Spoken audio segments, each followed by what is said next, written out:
First time, they have to go through the eviction process. This tenant has been actually late for rents. Actually didn't pay rent for 14 months. So let's come inside here and take a look.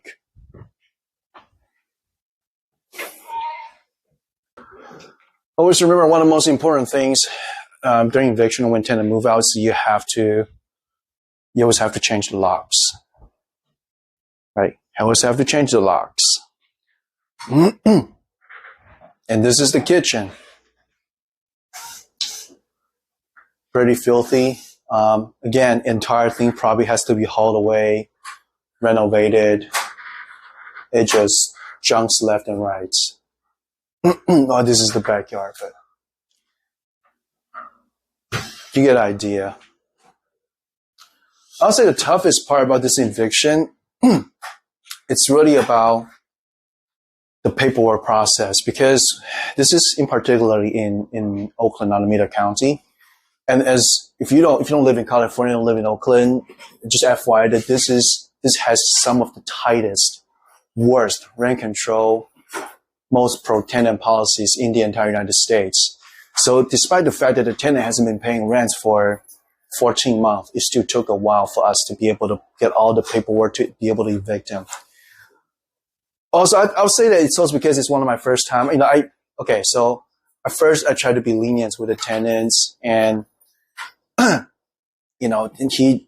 people just keep playing a lot of emotional damage cards, whatever. Say this died, that died, this happened, that happened. Just keep giving out excuses. I don't want to pay rent. I don't want to move out. And eventually I was like, you know what? I had enough. And I can't just keep letting them play me like that. You know what I'm saying? I was being too kind for this type of things. And eventually by almost month 6, by month 6 that they did not pay me rent, that's when I started trying to initiate the eviction process.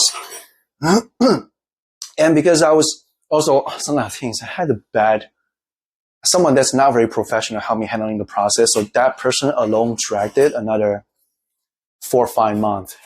And it was holiday season. You got Thanksgiving, you got Christmas, and just FYI that the deputies, they do not do any evictions 2 weeks prior to and 2 weeks after Thanksgiving and Christmas.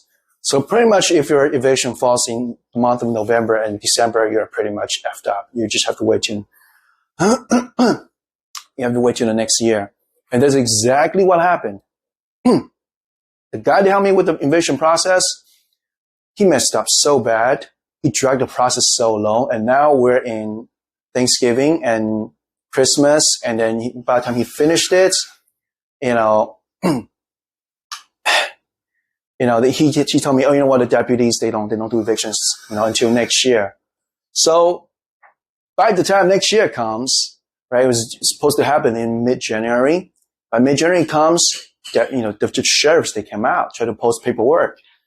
And so I was like, okay, I just want to give them a call to see what's going on, to follow up, because nobody's going to call me, right? So I called the sheriff's department, and little did I find out that the sheriff, they actually came here the day before. And they said, you know what, we couldn't identify the units. So we just went back. I said, what? What do you mean we couldn't identify units? So we could not identify the units. It's a multi-unit building. Okay, so okay. Well, can't you guys call me? I said, nope. Well, it's not on the instruction. Like, what the hell? So they don't call you on that. So I was like, you know what, forget it. I don't want to be angry. I don't want to be mad. Let me just fix the issue. So I drove myself to the sheriff's departments. And before they closed, I was able to talk to the, who's the sheriff, whoever the person is that's handling the paperwork. And I had to refill the paperwork. I have to pay them an additional money to have the deputies, the sheriffs come out to post notice again. That was in mid-January. About the time that's done, I pay the money. I said, so when's the soonest they can come out? Like next week? And nope. Looking at the schedule, the earliest they can come out for the eviction to post the notice is 2 months down the road. It's going to be sometime in March. I was like, what? Hold on. This guy already late on rent for already the entire whole year for 12 months. Like, you tell me that I have to wait more? So she said, yes, you have to wait. They're fully booked. So what can I do, right? I cannot be angry. I cannot be angry. I cannot do anything about it. So I can only accept the fact and move along with the process. And what can I do better? Can I put in? So when I fill out the form again, I specifically put my name in there. I say, please contact me if you are unable to identify the units. So I can drive by, I can show you. Okay. And I also, what I did is I also make sure that I quote unquote mark the units, obviously, with whatever I painted the unit number right next to the wall, just to make sure the sheriffs can knows which unit it is. And then before they post the notice, the sheriff actually gave me a call. Like, hey, sir, have you marked the units? I said, yes, it's marked unit. It's all the way in the back. And he's like, if you have any issues identifying the units, please contact me. And it was a raining day too. I was really afraid of the notice they post on the door may just get washed away. I was really nervous.